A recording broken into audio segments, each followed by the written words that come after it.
very quickly here, a lot of you have asked questions about the online class that I teach on Saturdays, 2 p.m. to 4 p.m. Eastern Standard Time, Ancient Kemet, the Moors, and the Maafa, Understanding the Transatlantic Slave Trade, what they didn't teach you in school. So we deal with thousands of years of history, and we deal with what leads up to the transatlantic slave trade taking place.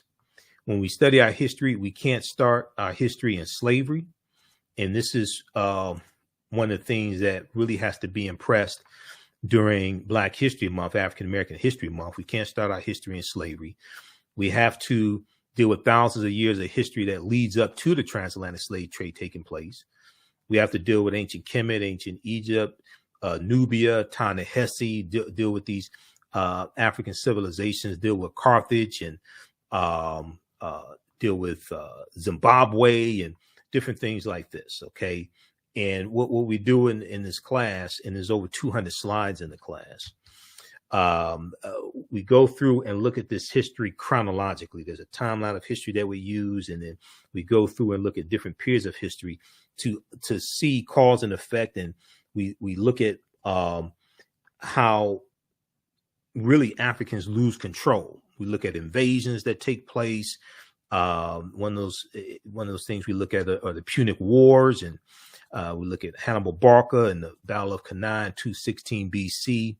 But we have to understand that even when we look here at the U.S., we have to understand that African people have been in the land we call the United States of America, this landmass. We've been here at least 51,700 years.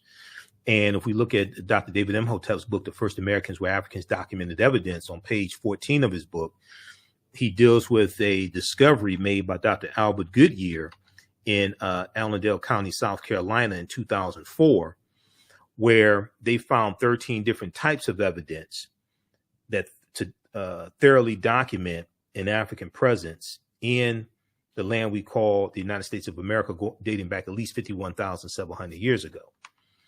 Now, this is, and in South America, dating back at least 56,000 years ago. And they found artifacts, architecture, campsites, carvings, Egyptian writings, footprints in lava, genetic M174, dihaploid groups dealing with DNA and genetics, linguistics, painting, skulls, skeleton structures, and tools. Now, these were the Khoisan. The Khoisan have the oldest DNA on the planet. This is Dr. Albert Goodyear, who's an archaeologist at the University of South Carolina. This is an article from 2004 from ScienceDaily.com that talks about his discovery. This article is almost 20 years old. New evidence puts man in North America 50,000 years ago. Because one of the things we do in the class is we look at archaeological discoveries, and these archaeological discoveries that have come out in the past, within the past 10 years, that are causing the archaeologists and scientists to totally rethink everything and push the timelines back. Okay, so this is why we can't start our history in this country with us conquered and shackled and changed and conquered by Europeans. All right, but even when we deal with our history before the United States, we can't start our history in 1441 with the Portuguese going into Mauritania. We can't start our history in slavery. We have to deal with when African people ruled the world. So the Khoisan have the oldest DNA on the planet. In October 2012, genetic study published in Science magazine found that the Khoisan in Southern Africa are the oldest ethnic group of modern humans, with their ancestral line originating about 100,000 years ago. The Khoisan, formerly called by the derogatory term Bushmen, are genetically unique, and no other currently known population had separated so early from our common modern human ancestor, according to the report. The Khoisan live mainly in Southern Africa and territories spanning Botswana, Namibia, Angola, Zambia, Zimbabwe, and South Africa. They are largely divided into two groups: hunters and gatherers, the Sans people, S-A-N, that's the Sans people, and keepers of livestock, the Khoikhoi people. The Khoikhoi people. The Khoisan languages include the distinctive click sounds that aren't found in the languages of their neighbors. Now, AtlantaBlackStar.com has a good article called 5 Ethnic Groups That Prove the First Humans Were Black. Okay. And then we have the people of the Andaman Islands as well. There's a number of different archaeological discoveries that we look at that will totally blow your mind, and they're causing the archaeologists and paleontologists and scientists to understand that all of this is much older than we thought, and they have to keep pushing the timelines back.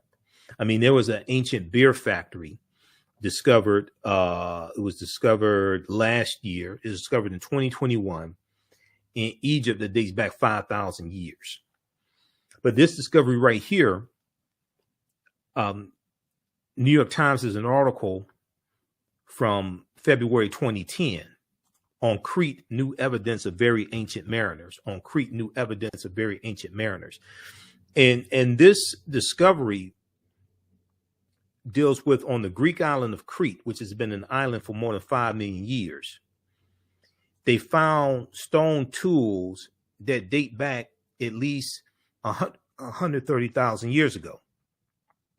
They found stone tools that date back at least 130,000 years ago.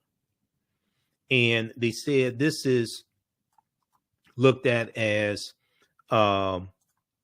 evidence, because it's considered strong evidence for the earliest known seafaring in the Mediterranean.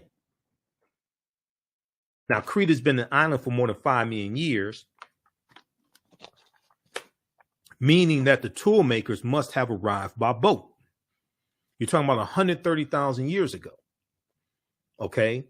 And one of the things Dr. David Imhotep deals with is how we were sailing 130,000 years ago. So this seems to push the history of Mediterranean voyaging back more than 100,000 years, specialists in Stone Age archaeology say. Previous artifact discoveries had shown people reaching Cyprus, a few other Greek islands, and possibly Sardinia no earlier than 10 to 12,000 years ago. So this is causing them to have to rethink everything. Okay, you have the lost city of Egypt, Tanis Heraklion, which what they found was revealed in 2013. This was a city in Egypt built about 8th century BC or BCE, before the Common Era, and it was swallowed into the sea. It was swallowed into the sea about 1,200 years ago. Okay, Tanis Heraklion, and they found 16-foot tall statues. They found 64 ships. Okay, at the bottom of the sea. This is what they found. But they found all this evidence of this lost city of Egypt, Tanis Heraklion. They found 700 anchors, countless gold coins.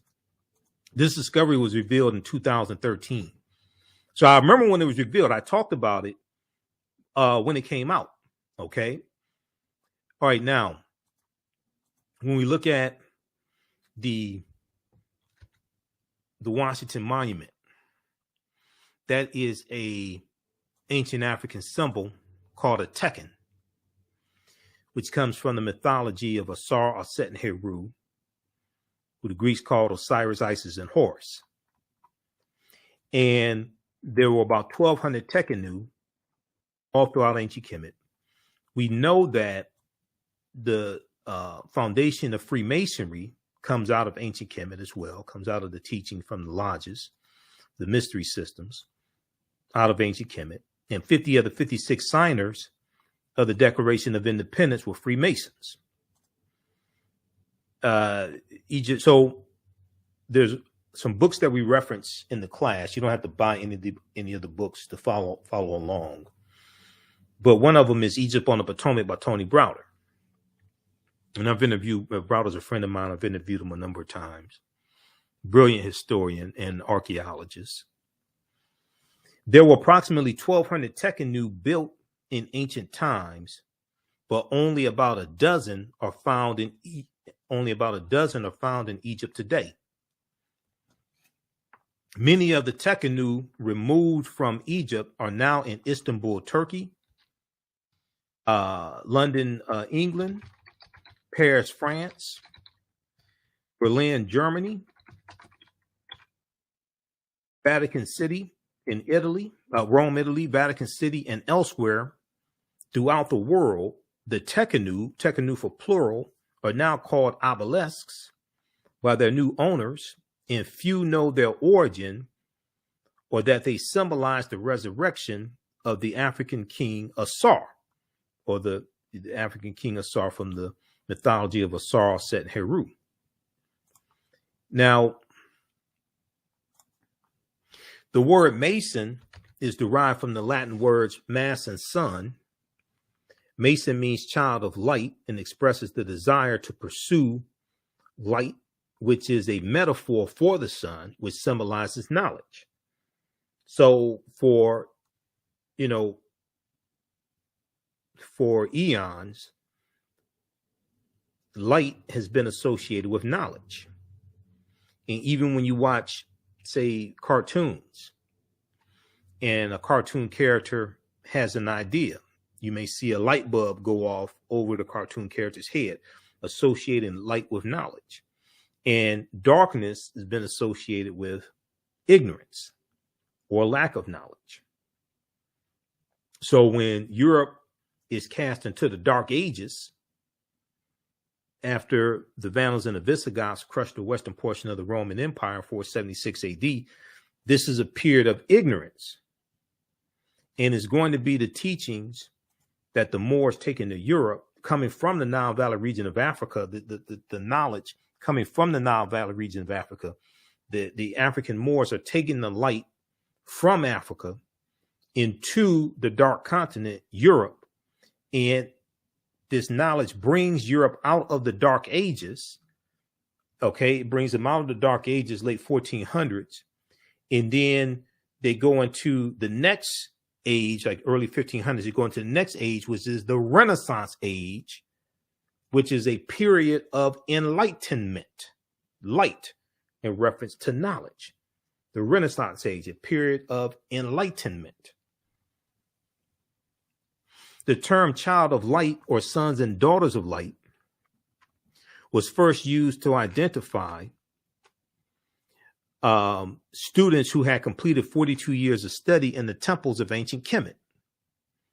Many Masonic temples were modeled after the temples of Kemet, places where light or knowledge was imparted in a series of steps or degrees.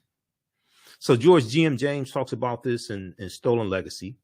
The concept of liberal arts colleges comes out of ancient Kemet, comes out of ancient Africa. And he taught in Stolen Legacy, he talks about the 7 liberal arts, the arithmetic and the rhetoric and the logic, different things like this. And the concept of going to an institution of higher learning and getting your credentials in a series of steps or degrees comes out of ancient Africa. So associate's degree, bachelor's degree, master's degree, philosophy degree, PhD, etc. These are ancient concepts. Okay. So Masonic temples are considered houses of light or temples of learning. The term Mason, child of light, is a direct reference to the highest degree of the Kemetic education system. Okay. The 33 degrees of instruction within Freemasonry represent a fraction of the 360 degrees of instruction that comprise the Kemetic system of education. Yet with less than 10% of the wisdom of ancient Kemet, of ancient Africa, Freemasons have held positions of influence and power throughout the world for over 200 years. Read page 33 of Egypt on the Potomac by Tony Browder. Okay, so there's a ton of information that we deal with. We deal with things like who was St. Nicholas, because we go through and look at thousands of years of history. And we go through this history chronologically. We deal with some of the history of the Moors and going into the Iberian Peninsula, which is today known as Spain and Portugal, 711 AD. We look at some different African civilizations, Ghana, Songhai, and Mali, and Zimbabwe, and Carthage, and Nubia, and Abyssinia, Ethiopia. But when we look at St. Nicholas, first of all, a lot of the early Christian saints were African saints. A lot of early Christian saints were Africans. And early Christianity looks a lot like traditional African spiritual systems.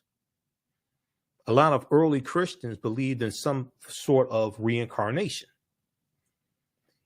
So if you read Christianity Before Christ by Dr. John G. Jackson, he breaks down a lot of this in the book.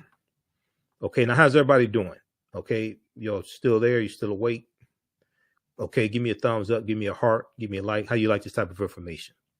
These are some of the slides from the class. We have over 200 slides in the class. All these slides I put together myself. I've been teaching this class since 2017, but it has grown immensely since I first taught it in 2017.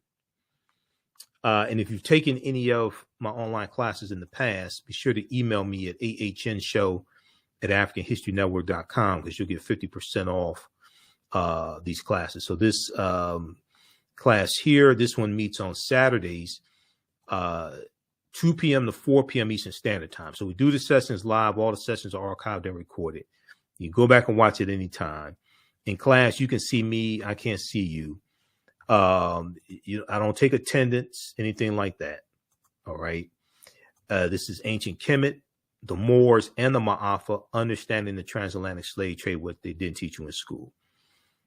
The term Maafa is a Kiswahili term, which refers to the Great Disaster. It refers to our Holocaust, okay, which is totally different than anybody else's. This is not trying to take away from other disasters that have happened to other people, but ours is entirely different. All right. And so this is you can use this information with your children also. I would say the information is PG-13. The other class that I teach is, so this class is on sale $60, regularly $130. And after there's also bonus content that you get as well. So there's 15 bonus lectures that you'll get from me that make up the Michael Imhotep 15 lecture bundle pack. We have it in DVD format, the 15 DVD bundle pack, but you're going to get it in digital format when you register for this class. Okay, you get 15 of my lectures that are included in this bundle pack also.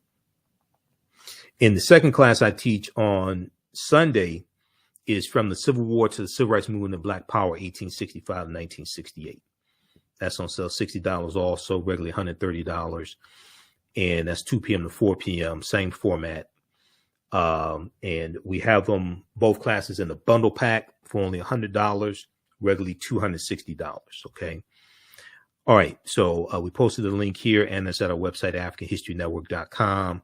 If you have any questions, be sure to email me at ahnshow@AfricanHistoryNetwork.com. If you want me to do a modified class for your church, for your study group, your organization, your fraternity, sorority, etc., email me as well. We can set that up. So when we deal with St. Nicholas, this intersects with Sinterklaas, which is Dutch for St. Nicholas, and the religious figure Sinterklaas that we see worshipped in the Netherlands and Holland, things like this. And then this also gets into Black Pete, Zwarte Piet, who is a Moor, Black Pete the Moor.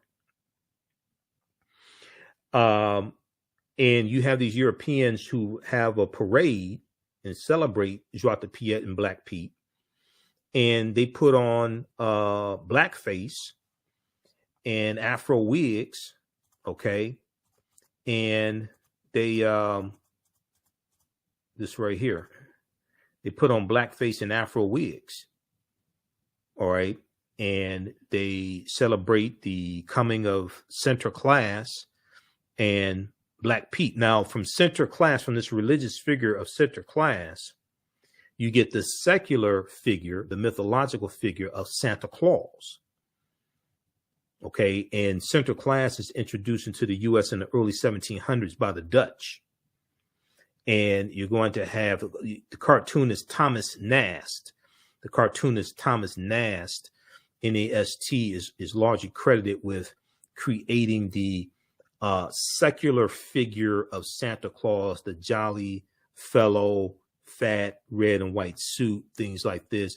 But that comes from center class, which comes from the Netherlands. But if we look at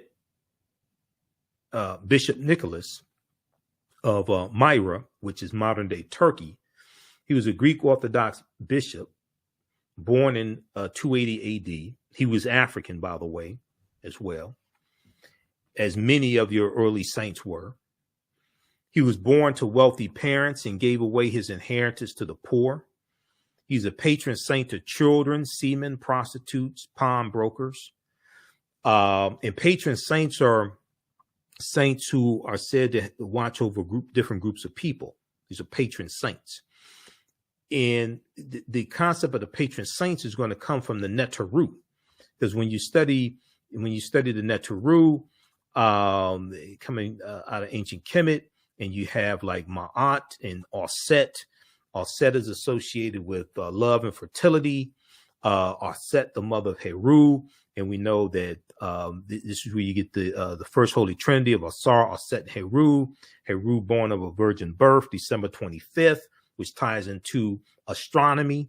All right, and you deal with. I've done a whole presentation dealing with the winter solstice and why Christmas is celebrated on December 25th. We deal with that in the class as well. There's a whole separate lecture I've done dealing with that in ancient Kemet, the winter solstice, and the history of Christmas. But Christ is not a name, it's a title, dealing with anointed or the anointed one. Christ coming from the Greek Christos, coming from the Kemetic ka rest, ka meaning spirit, rest meaning to rise. When you study all this, it takes you right back to ancient Africa or Sumer or Mesopotamia, and we're dealing with a retelling of ancient stories. We're dealing with a retelling of ancient stories told over and over again, adapted to various people's cultures throughout thousands of years. Okay, and their ethnicity is put on it, their names are put on it, and their ideology that coming from their culture. Their mores, their cultures, things like this are infused into these stories. When you look at in Europe, they were worshiping the Black Madonna and Child even before the Moors go into Europe, which comes from Asar, Auset, and Heru. But you still have statues of the Black Madonna and Child in Europe right now, in France, in Spain, in Portugal, Germany, Czechoslovakia, Russia. And from the Black Madonna and Child, you get the decolorized version of the white Mary and Jesus. And as Europeans are coming out of the Dark Ages and they start conquering other people's lands and extracting the wealth out of people's lands, extracting the mineral wealth and building up Europe, because Europe had been devastated by the Black Death, the bubonic plague, and from 1347 to 1400, Europe loses between a quarter to a third of their population. But as you see a rise in European powers, you're going to see a rise in the dominance of the European phenotype. And the European phenotype gets elevated, and a lot of these different figures that were traditionally African figures, mythological, etc., get reinterpreted as European. When you study Zeus amongst the Greeks, In Greek mythology, in Greek mythology, they tell you Zeus comes from Ethiopia. We know the word Ethiopia and Ethiops is Greek, which means sunburnt, but they tell you Zeus comes from Ethiopia. Originally, Hercules was black. Then you're going to see Michelangelo paint the Sistine Chapel, and he uses his aunt and uncle as the models for Adam and Eve. You're going to see this reinterpretation of these traditional figures that were traditionally African. You're going to see them reinterpreted as European, and then they're going to be projected around the world. If you look at this book here, this is one of the books I use in the class from Runoko Rashidi, who is a friend of mine. We know Runoko passed away August 2nd, 2021. He was in Egypt. Black Star, the African Presence in Early Europe. Black Star, the African Presence in Early Europe. So on page 90, and we know Runoko had a library of probably about 40,000 photographs he took. He visited something like 125 islands and countries all around the world. And he would document the African presence all around the world. So these are statues of the Black Madonna and Child in Switzerland, Poland, Madrid, Spain, Luxembourg City, Luxembourg. They were basically worshiping African people. This is coat of arms of Pope Benedict XVI with the head of a Moorish king. Because when you study a lot of these Europeans' bloodlines, they have African Moors in their bloodlines because the Moors intermixed into European populations. Okay, so on a lot of the royalty in these different European nations, on their coat of arms, they have an African Moorish head because they had some Moorish ancestry in their bloodline. This right here is the flag of Sardinia, the national flag of Sardinia that has 4 Moors heads on it. That's the national flag right now.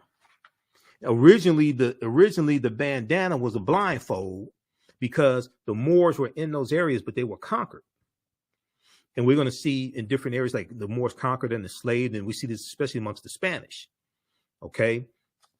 And they're going to be taken into different like Spanish colonies.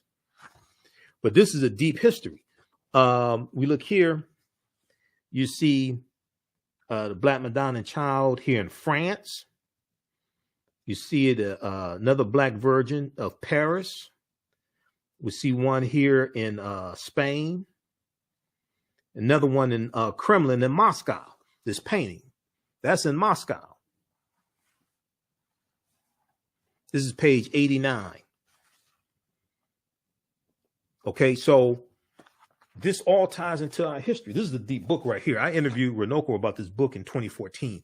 This is another book we use in the class, Golden Age of the Moor, edited by Dr. Ivy Van Sertima. Because this, we go through and deal with this history chronologically.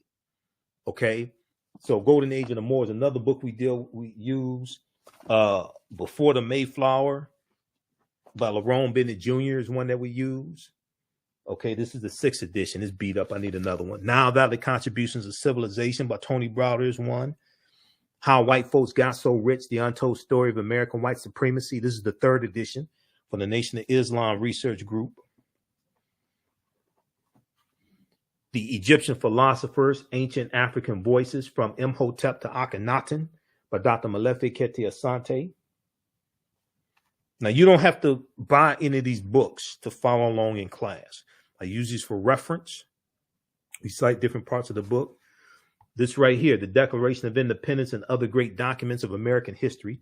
I use it more so in the second class I teach, from the Civil War to the Civil Rights Movement and Black Power, 1865 to 1968. This one right here. This is probably about $2 from Dover Books. This is a really good one. It has Declaration of Independence, U.S. Constitution, all that stuff in there. But you can read the U.S. Constitution at loc.gov, Library of Congress website. Okay, you can read it for free there. Because when we understood the Constitution, we'd be much better off. We understood history and law. This one right here, Collective Courage, A History of African-American Cooperative Economic Thought and Practice by Dr. Jessica Gordon Emhart, which deals with our deep, rich history of cooperative economics and the co-ops. This is another book that we reference in the class. Okay. Nile Valley Contributions to Civilization by Tony Browder. Egypt on the Potomac by Browder as well. This book right here, Egypt on the Potomac.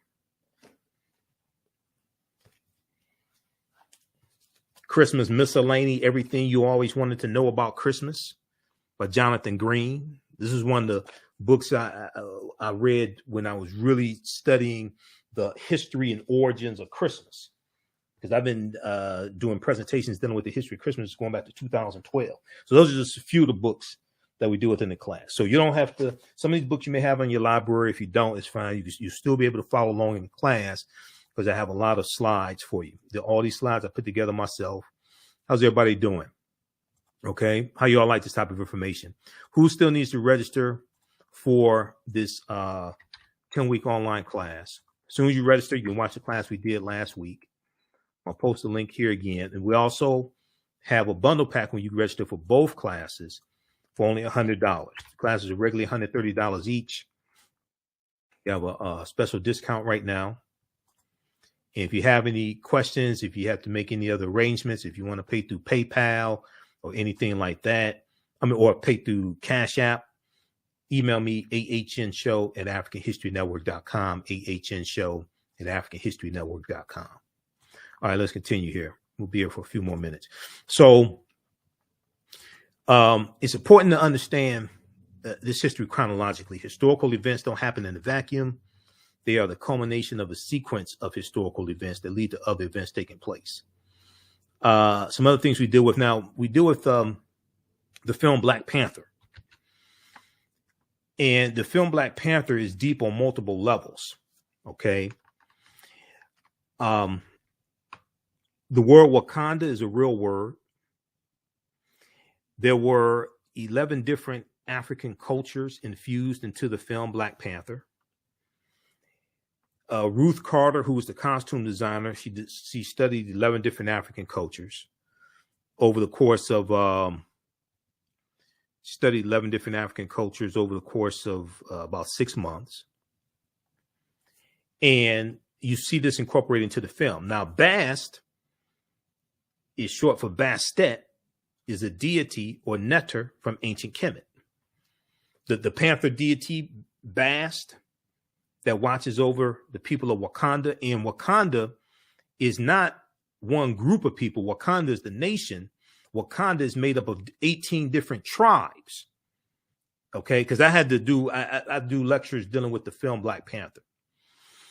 And I did about 3 months research on the film and the comic book to understand what the hell I was seeing in the movie before I went out here and started talking about it and doing lectures. Okay. Other people didn't do that. I'm not going to call any names, but I can listen to them and tell they ain't do any research.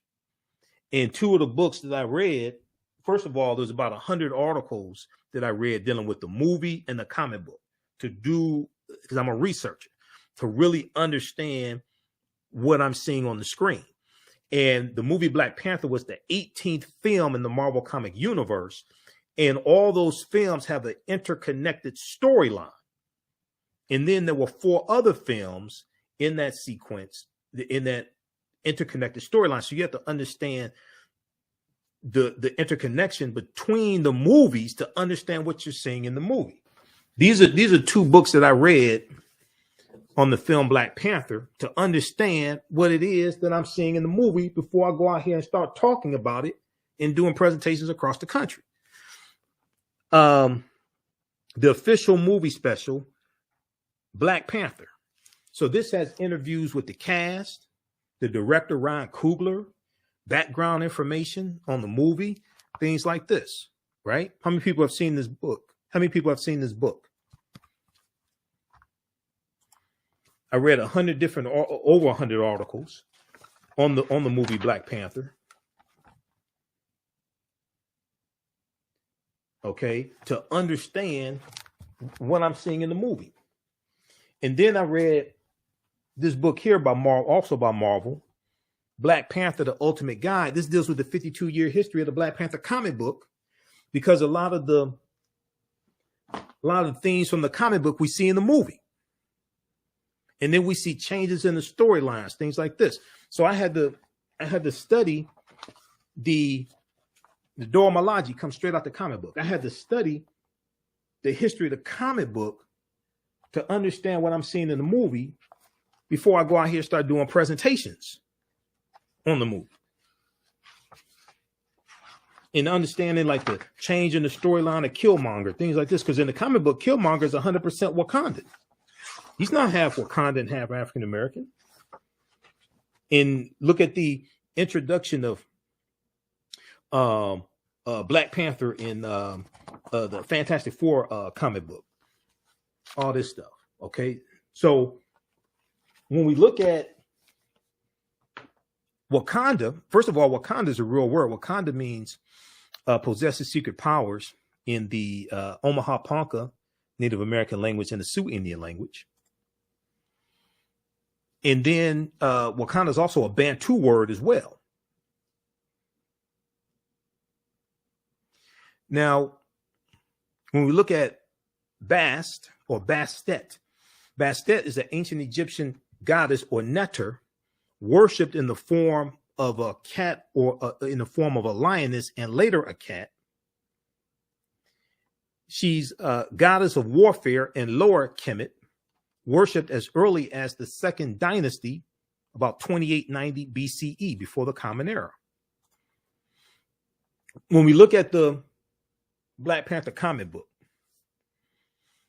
Wakandan religion and its tribes. The religion of the Wakandan people first developed during the pilgrimage to the land in their conflict with the originators. The gods of Wakanda formed from the heroes of humans within the tribe. Ascending to the status of a god, these heroes became the Orisha.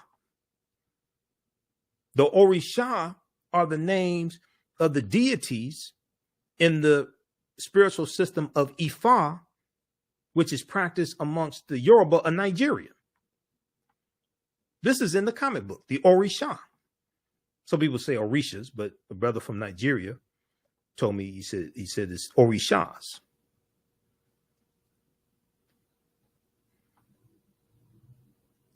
Ascending to the status of a god, these heroes became the Orisha, taking the names Koku, Thoth, T-H-O-T-H. Thoth is what the Greeks call Dahuti.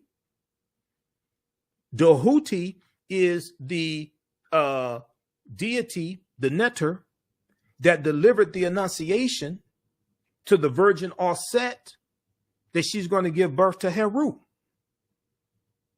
It's called the Annunciation. That's Dahuti. Bast comes from Bastet, Mujaji, Ptah. Ptah is one of the Ptah is one of the original Neteru. Okay, Ptah is one of the original Neteru. It was right behind me. Picture of Ptah. This is in the Black Panther comic book. And Niami. The Orisha's origin. Let me flip back over to this. Hold on.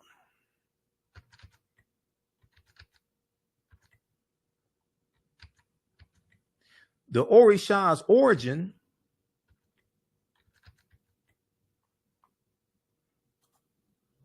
okay, I'm gonna go back to that slide. Hold on, what can I see this here? All right, here we go. Should be able to see it now. The Orisha's origins date back to the ancient Egyptian beings known as the Inuit. So if you study ancient Kemet, you know the Inuit refers to the 9 original Neteru. This is out of the Black Panther comic book. What are the Inuit? Inuit means group of 9 in Greek. In ancient Kemet, they were called Pesjet. The 9 Neteru were Atom, which is the sun, Shu, which is air, Tefnut, moisture, Geb, earth, and Nut, sky, Asar, who the Greeks called Osiris, Aset, Isis, Seth, Set, who was the brother of Asar, and Nephthys. This is known as the Ennead, which comes straight out of ancient Kemet, but that's in the Black Panther comic book. Read pages 274 and 277 of Ancient Egypt by Lorna Oakes and Lucia Galen.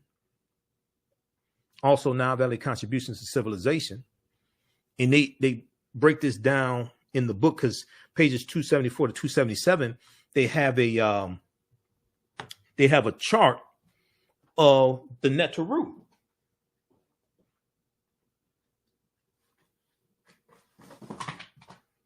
This book right here. They have a chart of the Neteru. And so we show you this in the class. We go through and break all this stuff down and put it into, or like organize all the information. They have a chart of the deities of the Neteru and their attributes. And from the Neteru, this is where we get the concept of the saints. Because in Christianity, and contrary to popular belief, the Catholic Church wasn't founded until mid 11th century AD. It's going to be the Eastern Orthodox Church that we see early on. So when you had the Council of Nicaea in 325, that's not the Catholic Church. Catholic Church is not founded until centuries later.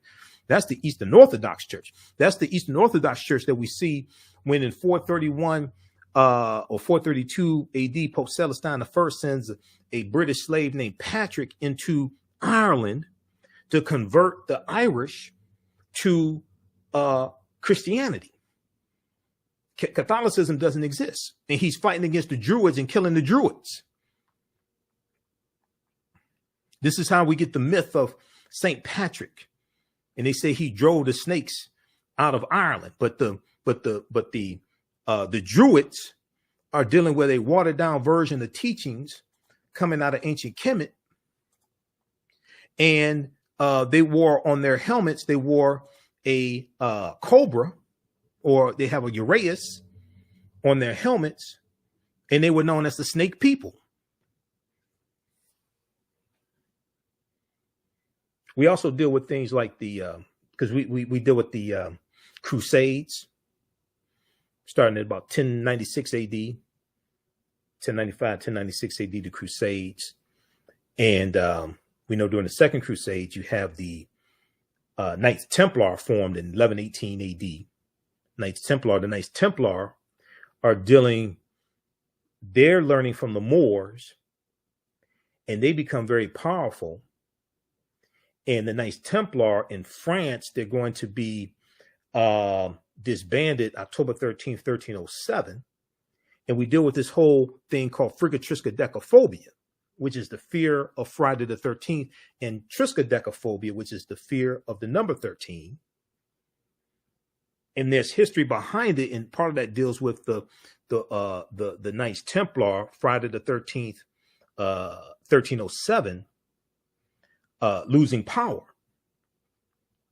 But the teachings of the Knights Templar go underground, and they resurface as the Freemasons and Rosicrucians and these different other secret societies or societies with secrets.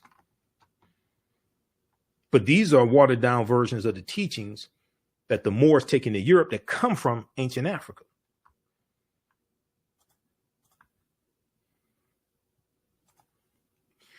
So this is just a sample of the type of information that we deal with. In Wisconsin, there's a water park called Wakanda, because Wakanda is an ancient term. You have a school in Nebraska named Wakanda. You have a water park in Wisconsin named Wakanda. Because I did a lot of research on this, right? So you'll see some different spellings of the name Wakanda. But Wakanda is the great creator power of the Osage, Omaha, and Ponca Native American tribes. But we know the first Americans were Africans when we actually study this history, in this chronology of this history. This takes us back to Dr. David Imhotep's book, The First Americans Were Africans, Documented Evidence. Wakanda is an abstract, omnipresent, creative force who is never personified in traditional Siouan legends, and in fact did not even have a gender before the introduction of English with its gender-specific nouns. You can check out native-language.org for more information, but there's other information out there on Wakanda, which is an ancient term. Located in Wakanda Park in Menominee, Wisconsin, on the shore of Lake Menominee, this group is what's left of once large cluster of mounds that were submerged when Lake Menominee was created by damming Red Cedar River. Out of 17 submerged mounds, 14 were excavated by archaeologists. Some of the mounds contain burials, including an individual wearing clay mask, the feature found in only 2 other mound sites in Wisconsin. By different accounts, either 3 or 4 mounds are still extant in the park, all supposed to be ovals. I found 2 definite mounds in decent condition, unmowed and away from pedestrian traffic at the dead end of the ridge overlooking the lake. Nearby, there was a raise in the ground that might have been a 3rd mound, but is pretty low and mowed with the rest of the disc golf course on which it's located. Okay, you check out wisconsinmounds.wakandaparkmounds.html or Menominee-wi for wisconsin.gov. Now, in doing this research, so I was looking, and they have this historical marker, this whatever this is, this sign, is like historical marker here at the Wakanda Park in Wisconsin. And it talks about a group of ancient mortuary mound, and it talks about prehistoric Indian mounds. And they talk about these early mound builders. So this is a deep history. Okay, so these are just a few of the things we deal with. We talk about Carthage and Hannibal Barca and the Battle of Cannae in 216 BC, and Carthage being destroyed in 146 BC by the Romans. We deal with Ghana, Songhai, and Mali, 3 great West African nations. We talk about the Moors as well. And everything we taught Europeans came back to kick us in the behind. We deal with, according to the Oxford English Dictionary, the Moors as early as the Middle Ages and as late as the 17th century were commonly supposed to be black or very swarthy, and hence the word is often used for Negro. Early in the 8th century, after a grim and extended resistance to the Arab invasions of North Africa, the Moors joined the triumphant surge of Islam. Following this, they crossed over from Morocco over to the Iberian Peninsula, which is today known as Spain and Portugal, where their swift victories and remarkable feats soon became the substance of legends. In 710 AD, or Common Era, Tarif, with 400 soldiers and 100 horses, all Berbers, successfully carried out a mission in southern Iberia. Tarif, an important port city in southern Spain, is named after him. This was a reconnaissance mission to get the lay of the land and see what they were up against. It is clear, however, that the conquest of Spain was undertaken by Tariq ibn Ziyad. Tariq was in command of an army of at least 10,000 men. And where they land when they go in 711 AD it's a rock promontory called Jebel Tariq, or Tariq's Mountain, also known as Gibraltar or the Rock of Gibraltar. And this is named after Tariq ibn Ziyad. So we go through and we look at everything from Christopher Colon to Publius Cornelius Scipio Africanus, who is attacking Carthage. We look at what Columbus is central to really understanding the spread of the transatlantic slave trade and where he went on his 4 voyages. And the nations that he conquered, the island nations that he conquered, like Jamaica and Dominican Republic and Haiti on the island of Hispaniola, which he called La Isla Española, which is anglicized to Hispaniola, okay, refers to the Spanish island. So the western third of the island of Hispaniola was a colony they called Santo Domingo amongst the Spanish. When the French take over the colony in 1697 from the Spanish, they call it Saint Dominique. And we know there's a revolution in 1791 in that colony. And when those Africans declared their independence January 1st, 1804, they called it Haiti, which is the Taino name, Haiti. And we call it Haiti. But those nations of Haiti, Santo Domingo, Dominican Republic, Cuba, which Columbus conquers on behalf of the Spanish crown in 1492, Puerto Rico, which he conquers in 1493 on behalf of the Spanish crown, those island nations have never recovered for what happened to them over 500 years ago. They're still dealing with the side effects of what happened to them over 500 years ago. And the British take over Jamaica from the Spanish. The French take it over from the Spanish. But when we look at where Columbus goes on his 4 voyages, see, Columbus helped lay the foundation for slavery, racism, capitalism, the exploitation of indigenous people. And then we see that we're going to have the Asiento de Negros signed by King Charles V in 1518, which really expands the transatlantic slave trade and causes direct transports of Africans from Africa directly to the Spanish colonies without having to go into Spain first. The Asiento de Negros.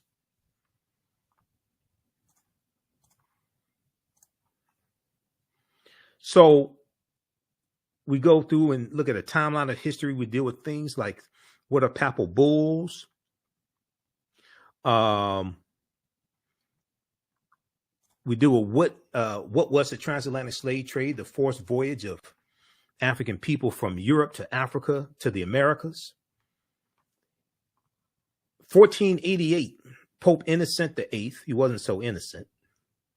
Pope Innocent VIII accepted a gift of 100 more slaves from King Ferdinand of Spain, and then distributed these African slaves to various cardinals and nobles. 1488. This is 2 years before Columbus set sail.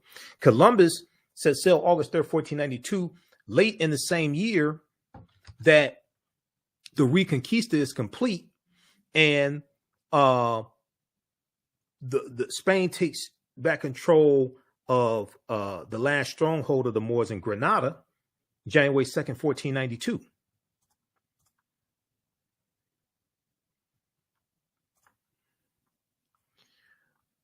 When we look at, let me see here.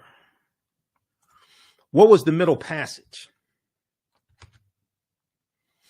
So the Middle Passage was the leg of the triangular trade from Africa to the Americas, or what Europeans call the New World. Manufactured products such as rum and textiles were, or weapons and gunpowder, etc., were taken from Europe to Africa in exchange for Africans who would become slaves or exchange for gold and silver. These Africans were then sold in the Americas, in the Caribbean, for raw materials such as sugar and molasses. And one of the things that they're doing, especially amongst the Spanish, and the French do this also, they set up sugarcane plantations in these colonies because sugarcane grows in warmer climates. So Jamaica and Haiti and Cuba and Puerto Rico are excellent climates to grow sugarcane. And sugarcane was a big commodity even before cotton became king. So we take you throughout history, and then we leave off in about the 1830s or so, 1840s. In the second class that I teach, from the Civil War to the Civil Rights Movement and Black Power, 1865 to 1968, that second class basically picks up where this first class leaves off. And the reason why is because the second class is a 10-week online class. There's so much information that I had that I couldn't deal with. See, that the period of time from 1865 to 1968 is a crucial period of time. And we're dealing with the Civil War. We're dealing with the Special Field Order number 15, 40 Acres and a Mule, all this history. Okay. So the second class, from the Civil War to the Civil Rights Movement and Black Power, 1865 to 1968. We go through in each class, we analyze about a 10, 15, 20-year period of time. We start in 1803 with the Louisiana Purchase, which is tied to the Haitian Revolution of 1791. And France sells the land that they have here in the U.S. They sell that land for about $15 million to the U.S. in 1803. And that deal was signed off on by Thomas Jefferson, President Thomas Jefferson. So the Louisiana Purchase basically doubles the territory of the U.S. at that time. And they're going to carve out about 15 states out of this territory. Louisiana Purchase of 1803, which is tied to the Haitian Revolution. And the Louisiana Purchase of 1803 brought into the United States about 828,000 square miles of territory from France. France had no right to the land. This land basically stolen from Native Americans and African people who were already here. But this doubled the size of the U.S. What was known at the time as the Louisiana Territory stretched from the Mississippi River in the east to the Rocky Mountains in the west, and from the Gulf of Mexico in the south to the Canadian border up north. Part or all of 15 states were eventually created from the land deal, which is considered one of the most important achievements of Thomas Jefferson's presidency. You check out history.com, official website of the History Channel. They have some good information there on Louisiana Purchase. So we go through and look at this history. We look at we look at this history chronologically as well. We look at Texas becoming part of the Union in 1845. We look at Texas winning their independence from Mexico in 1836. Mexico winning their independence from Spain in 1821. Vicente Guerrero becoming the second president of Mexico in 1829. He's of African descent. He abolishes slavery. We look at the Alamo, the fight over the Alamo, the fort, 1836. Look at the Mexican-American War, 1846, 1848. Okay. And because of the Mexican-American War, then the U.S. is going, and you're dealing with this concept of manifest destiny as well. The U.S. is going to get the land that makes up California, Arizona, New Mexico, Colorado, Utah, and Nevada from Mexico. as a result of the Treaty of Guadalupe Hidalgo of 1848, which is what ends the Mexican-American War. And you're dealing with westward expansion, and you're dealing with the United States basically want to take over the entire North American continent. You're dealing with territorial disputes. This is how the Mexican-American War starts. But because of the Mexican-American War, you're going to have what's called the, and even before that, you have the Missouri Compromise of 1820, which organizes the land that the U.S. gets from the Louisiana Purchase. But the Compromise of 1850 organizes the land that the U.S. gets from Mexico. And it comprises, the Compromise of 1850 comprises of 5 bills. The 5th bill that it comprises of is the Fugitive Slave Act of 1850, which intensifies the abolitionist movement and causes more runaway slaves to go into Canada as opposed to staying in the North.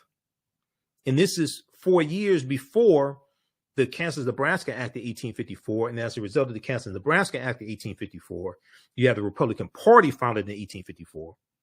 Because the majority of the time that slavery exists in this country, you don't have a Democratic Party or Republican Party. Democratic Party is not founded in 1828.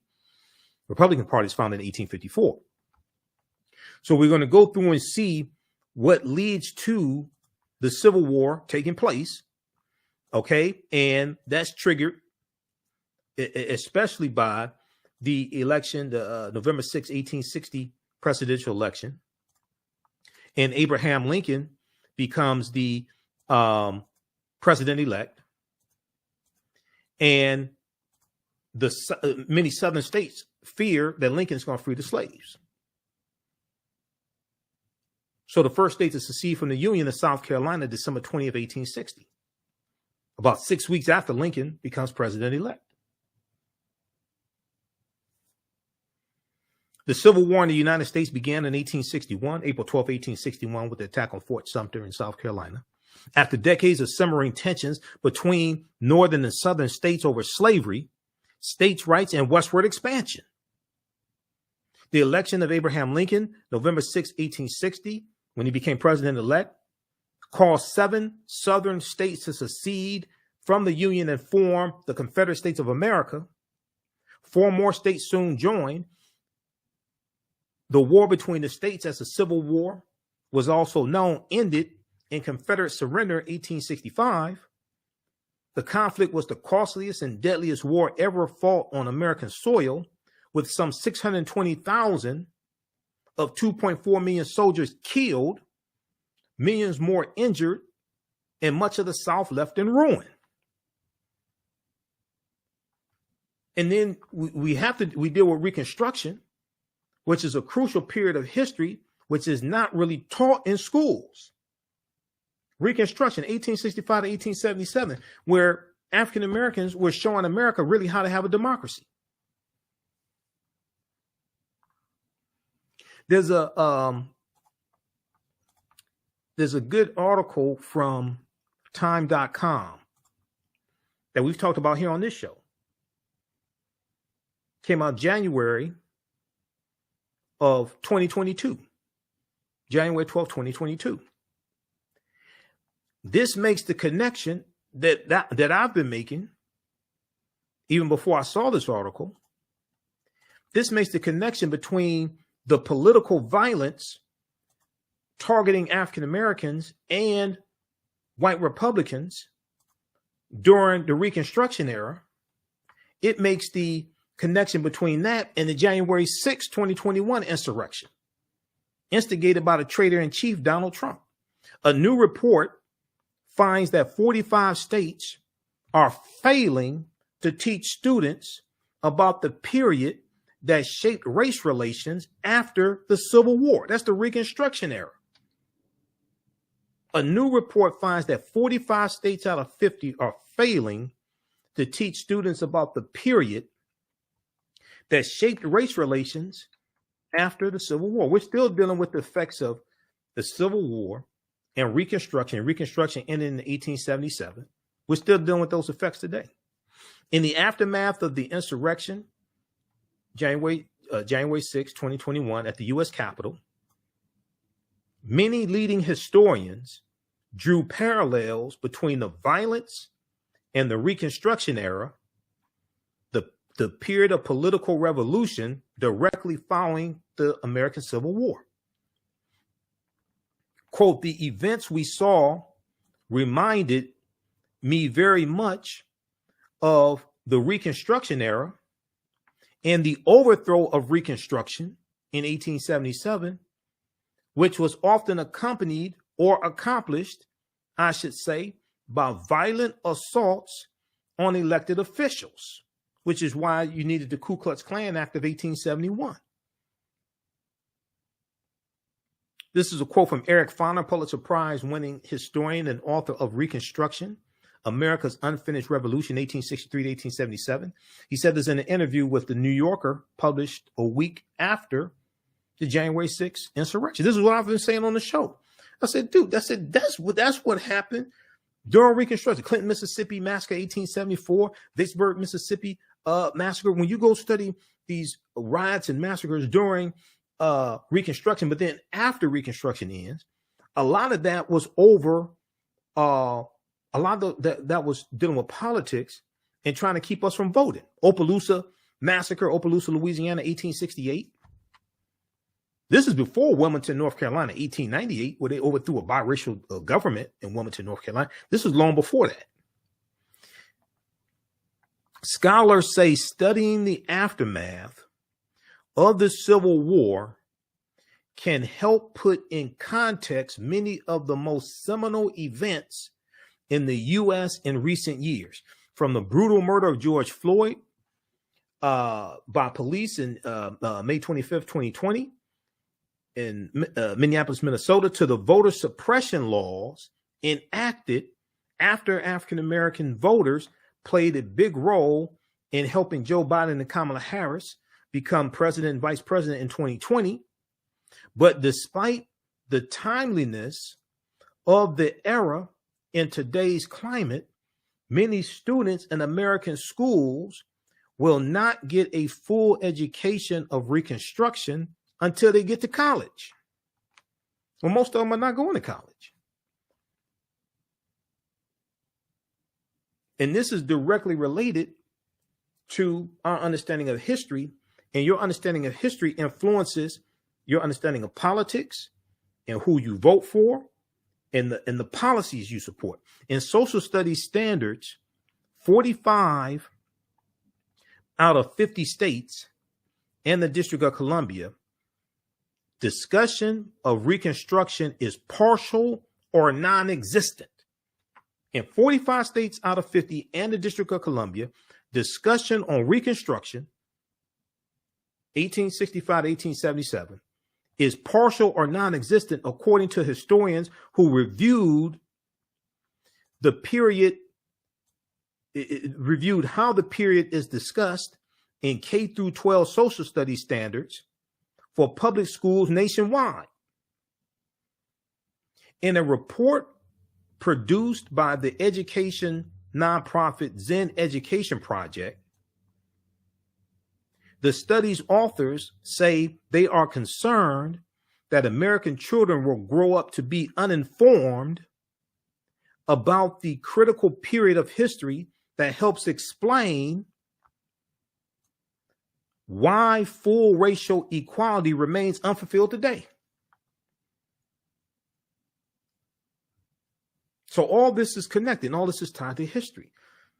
And historical events don't happen in a vacuum. They are the culmination of a sequence of historical events that have a domino effect and lead to a larger event taking place. Okay, so check this out from time.com. A new report finds that 45 states are failing to teach students about the period that shaped race relations after the Civil War.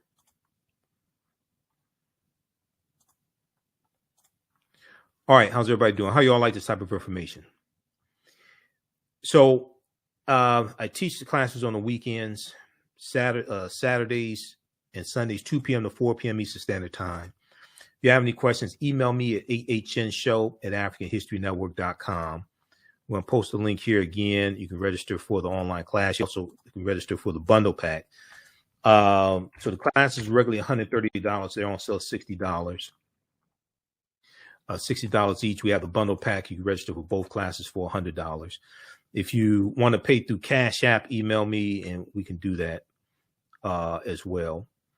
Or you can just send it through Cash App also. I'll enroll you in the class. We have a Cash App information here. $, the AHN show through Cash App and through PayPal, paypal.me/the AHN show. So on Saturdays, we have the information at our website, AfricanHistoryNetwork.com. On Saturdays, 2 p.m. to 4 p.m. Eastern Standard Time, Ancient Kemet, the Moors, and the Maafa, Understanding the Transatlantic Slave Trade, what they didn't teach you in school. As soon as you register, you can watch the class we did last week. So we do the sessions live. All the sessions are archived and recorded. You can go back and watch them anytime, okay? You don't have to be present in class. And even a year, and once you register, you have full access to the class. So even after the course is over with, a year from now, if you want to watch the full classes there, you can watch it. You can also use this information with your children and your family. The information, I would say, is PG-13. I don't do a lot of cursing. It's not overly graphic. I don't show naked people and things like this. It's not like that. On Sundays, 2 p.m. to 4 p.m., I teach from the Civil War to the Civil Rights Movement and Black Power, 1865 to 1968. Okay. All right.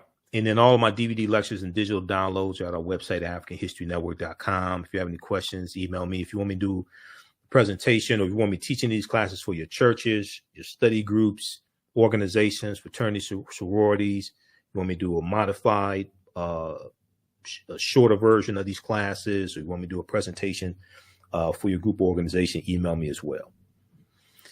Okay, well, look, we have to get out of here. I'll see you all in class. Remember, at the African History Network, hopefully you learned a lot from this. Give us a thumbs up on this broadcast. Give us a heart. Give us a like. Follow us on our Facebook fan page, The African History Network, our YouTube channel, Michael Imhotep, IMHOTEP, and turn on live notifications so you know when we go live. Also, sign up for our email newsletter. Text the word Kemet, K-E-M-E-T, to 22828. Text the word Kemet, text the word Kemet to 22828 to sign up for our email newsletter. All right, look, we have to get out of here. Remember, at the African History Network, we focus on educating, empowering, and inspiring people of African descent throughout the diaspora and around the world. I'll be on Roland Martin Unfiltered on Friday. I'm a panelist usually on Fridays. And, on Sundays, we're here for 2 hours on 9-10 a.m. Superstation WFDF, the African History Network show. We're here for 2 hours on Sundays. All right. Remember, right now, it's correct wrong behavior. It's not over till we win. Wakanda forever. And we'll talk to you next time, and we'll see you in class. Peace.